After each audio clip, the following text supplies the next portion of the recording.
Hey everyone, and welcome to this explainer. I'm absolutely thrilled to dive into this with you today, because we're going to look at something that literally affects every single one of us, money. But we're not just talking about how to make a quick buck. We're going to demystify exactly how compounding builds massive, long-term wealth. And as you'll see, achieving real financial freedom, it requires a complete ground-up shift in our mindset. Let's get right into it. So ask yourself this.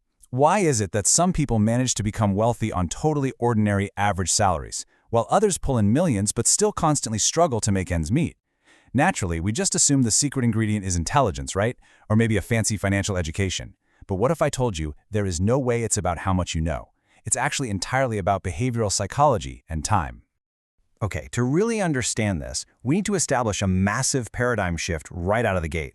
There is a critical difference between being rich and being truly wealthy.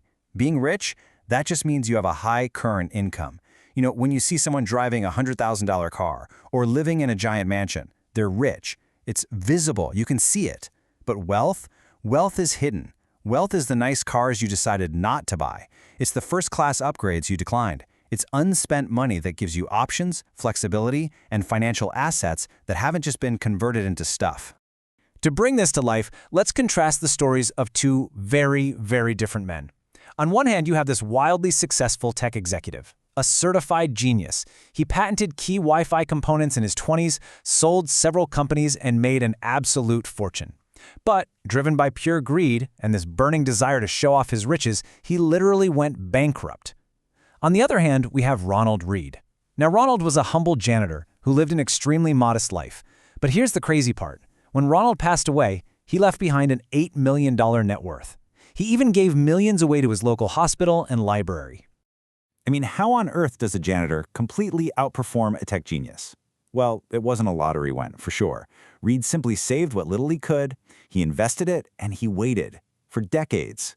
Which brings us to the core engine of wealth, confounding compounding. Our minds are just kind of not built to handle the absurdities of exponential growth. So let's look at this mind-bending reality together. Let's break down the fortune of arguably the greatest investor of all time, Warren Buffett. At the time our source material was written, his net worth sat at a staggering $84.5 billion. But look at the chart here. See that massive slice? $81.5 billion of that wealth came after his 65th birthday. That is absolutely wild. To put that into perspective, let's try a quick thought experiment. What if Buffett had lived a more normal life?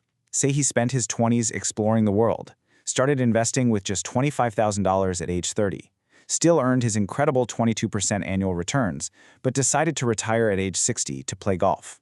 Do you know what his net worth would be today? It wouldn't be $84 billion. It would be exactly $11.9 million. That is a 99.9% drop. So the crucial takeaway here is that Buffett's true secret isn't really his investing skill. It's his time in the market. Compare him to hedge fund manager Jim Simons. Simons actually compounded money at a staggering 66% annually since 1988. That is triple Buffett's returns. Yet because Simons didn't really hit his stride until he was 50, he had less than half as many years to let that money compound. As a result, his net worth is 75% less than Buffett's. Time, quite literally, is the most powerful force in investing.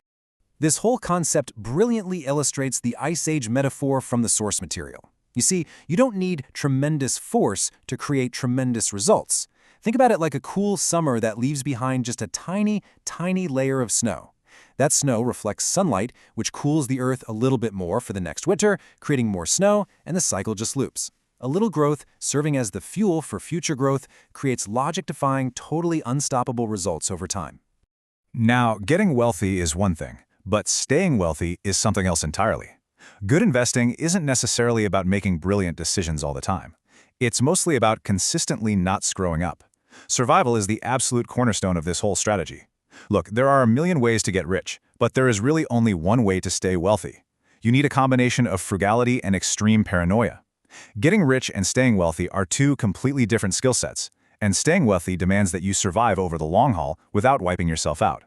If you actually want to let the math of compounding work its magic, we have to heed Charlie Munger's absolute golden rule: never interrupt it unnecessarily. If you want extraordinary growth, your cornerstone strategy has to be sheer survival. You've got to be able to weather the unpredictable ups and downs of the market without ever being forced to sell your assets and essentially give up.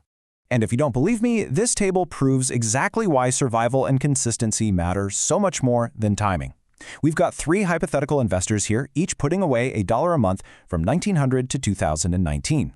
Sue invests consistently through every single recession.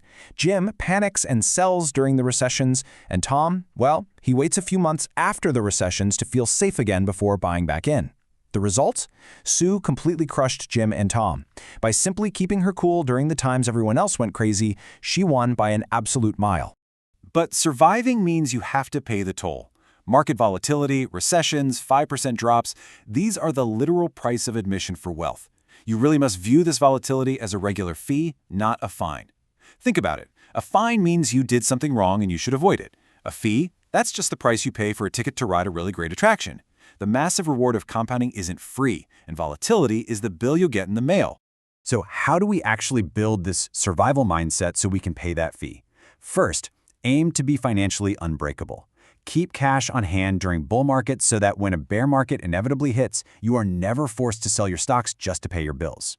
Second, plan on the plan, not going according to plan. And third, insist on a margin of safety or room for error. You have to give yourself a massive buffer between what you think will happen and what you actually need to happen to survive. Okay, moving right along, this brings us to the one factor you can always control: saving your money. It's not glamorous, I know, but your savings are the actual, tangible fuel that powers both compounding and survival. It's really not about taking huge risks. It's about efficiency. The truth is, investment returns are shrouded in total uncertainty. Nobody has a crystal ball, but your personal savings and frugality, those have a 100% chance of being effective for your future. This means your savings rate is incredibly more important than having a fat paycheck or desperately chasing outsized investment returns. You can totally build wealth without a sky-high income, but you literally have zero chance of building wealth without a high savings rate. When you get right down to it, true wealth is really just the gap between your ego and your income. It is the accumulated leftovers when you finally decide you just don't need to spend your money today simply to impress other people. Learning to be happy with less creates a massive, powerful gap between what you have and what you want. So what is the ultimate goal of all this compounded, unspent wealth? Well, it's certainly not buying a fleet of sports cars. Instead, it unlocks these massive, unquantifiable hidden returns. Having cash in the bank gives you the absolute flexibility to change careers gracefully, to retire on your own terms, to completely free your mind from financial worry. And honestly, most importantly, it gives you the time to just sit and wait for those rare, no-brainer opportunities to fall right into your lap. Which brings us to the highest dividend money ever pays. The greatest benefit of wealth isn't luxury, it's buying control over your time. It is the incredible ability to wake up every single morning, look at your family, and say, I can do whatever I want today. That flexibility, that absolute control over your own time, that is the truest definition of being wealthy. I want to leave you with this final, provocative thought to wrap up this explainer. Take a hard look at your own life and ask yourself, are you spending your money to buy things today just to look rich to others? Or are you suppressing your ego, saving your money to buy ultimate freedom, and letting time and compounding work their logic-defying magic for your future? If you just rethink your daily decisions through the lens of time, you might just find that true wealth is well within your reach. Thank you so much for joining me on this explainer, and I'll catch you next time.